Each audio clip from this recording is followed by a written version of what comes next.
परमेश्वर के संग चलते हैं, शैतान दबाव डालता है, दुष्ट आत्माएं गलत काम करने के लिए हमारे अंदर, हमारे मनों में दबाव बनाती हैं, और वो कभी नहीं चाहते कि आप सही रीत से कुछ प्राप्त करो, कभी नहीं चाहती। यीशु ने कहा, लिखा है। यीशु ने क्या कहा? लिखा, हे शैतान सुन, इंसान रोटी से जिंदा नहीं रहेगा, परमेश्वर के मुख से निकले हुए वचन से जिंदा रहेगा। हालेलुया। वचन से जिंदा होगा। बगल वाले से बोलो, वचन से जिंदा रहेंगे, वचन से जीवित रहेंगे हम। Hallelujah, hallelujah. इस बात को कितने लोग समझ रहे हैं? एक सही उत्तर यीशु ने शैतान को दिया। क्यों दे दिया? क्योंकि प्रभु के पास वचन था, परमेश्वर के पास वचन था। आज शैतान आपको परखता है, शैतान आपको भरमाता है, और आपको गलत चीजें करने के लिए आपके पास गलत चीजें लेके आता है, और आप कहते हो ये क्या हुआ, ये मेरे लिए कैसे हो गया, ये नहीं होना चाहिए। वो गलत चीजें आपके पास लेके आएगा, और जैसे ही आप गलत चीजों को अपने जीवन में प्रयोग करेंगे, परमेश्वर का वचन निर्बल हो जाएगा। वो आपके लिए कुछ नहीं कर सकता, क्योंकि आपने अपनी इच्छाओं को शैतान के लिए दे दिया, आपने अपनी मर्जी को शैतान के लिए दे दिया, इसलिए वो आपके लिए कुछ नहीं कर सकता। पर जब आप वचन को सीखते हैं तो एनी टाइम, किसी भी समय आपको परमेश्वर के वचन के आधार पर अपनी जिंदगी में निर्णय लेना पड़ेगा। और जब कुछ चीजें आपको मिलने वाली होती हैं, जरा आप सोच के रखो कि 40 दिन और 40 रात प्रभु निराहार रहे, और वो वहां पर पवित्र आत्मा भी था, क्योंकि बाइबल कहती जब परखने वाला शैतान आपके निकट आएगा तो वहां पर परमेश्वर भी होगा। अब इतना ध्यान दो कि जब आप परख में सही निकले तो आपके लिए एक अलग स्तर आपके जिंदगी में दिखाई देने लगेगा।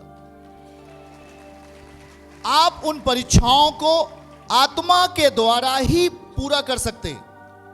शैतान को जवाब वचन से ही देना ही पड़ेगा, क्योंकि वो केवल एक ही चीज से हारा है, परमेश्वर के वचन से। नहीं तो वो आपके पैसे से हारता है, नहीं तो आपके बल से वो हारेगा, नहीं तो आप उसे कितने आप बलवान हैं, कितने आप शरीर में ताकतवर हैं, उसे कभी नहीं हरा सकते। शैतान को आप कभी नहीं हरा सकते। ऐसे उसे हराने के लिए हमें हथियार लेना पड़ेगा, हमें आत्मिक हथियार लेना पड़ेगा। बगल वाले से बोलो, आत्मिक हथियार लेना पड़ेगा, लेना पड़ेगा। और ये आत्मिक हथियार विश्वास के रास्ते आएगा। ये आत्मिक हथियार विश्वास के रास्ते हमारे अंदर आएगा, और हम उन हथियारों के बारे में सीखेंगे, हम उन हथियारों के बारे में अभ्यास करेंगे। एक बार फेल हो गए पर विश्वास में बने रहो, दोबारा फेल हो गए पर विश्वास में बने रहो, पर तीसरी बार आप फेल नहीं होंगे, शैतान फेल होगा। यीशु मसीह के नाम से हालेलुया, आमीन के साथ हालेलुया। आप फेल नहीं होंगे, शैतान फेल होगा यीशु के नाम में। अगर आप एक बार गिरे, मैं मानता हूं कि बहुतों को वचन नहीं पता रहता, उनका विश्वास निष्फल होता है। वो अपने विश्वास को मेंटेन नहीं कर पाते, वो अपने विश्वास को जो चीज चाहिए वो चीज नहीं दे पाते। विश्वास को मेंटेन करना हर एक विश्वासियों का काम है। जिस तरीके से आप एक कपड़ा पहनते हैं, उसे मेंटेन रखते हैं, उसे साफ करते हैं, उसे प्रेस करते हैं और उसे पहनते हैं, हाँ या ना?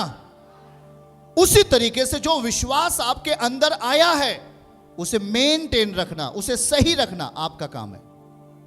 और जब अपने विश्वास को मेंटेन रखेंगे तो शैतान कभी भी आपके परिवार को और आपके जीवन में धोखा नहीं कर सकता, क्योंकि जो विश्वास को आप मेंटेन कर रहे हैं उसमें प्रार्थनाएं शामिल हैं, उसमें वचन शामिल है।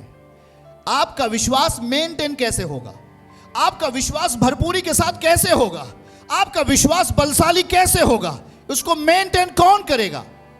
परमेश्वर ने आपको तरीका बता दिया, परमेश्वर ने आपको तौर तरीके समझा दिए और कह दिया कि तू ऐसे रहे ताकि तेरे अंदर विश्वास मेंटेन हो। और जब आप विश्वास को प्रार्थनाओं के द्वारा मेंटेन रखते, सही रखते, अपने विश्वास को वचन के द्वारा मेंटेन रखते, अपने विश्वास को वचन सुनने के द्वारा, प्रार्थना करने के द्वारा, चर्च आने के द्वारा आप उसे मेंटेन रखते हैं, तो शैतान का बल आपके जीवन में काम नहीं करेगा। चर्च की सभी प्रार्थनाओं को और परमेश्वर के दास के द्वारा टीचिंग सुनने के लिए और अपडेट्स को जानने के लिए हमारे इस चैनल को सब्सक्राइब करें और साथ में बेल आइकन को दबाएं, ताकि जब भी लाइव प्रार्थना हो तो सबसे पहले आप देख सकें।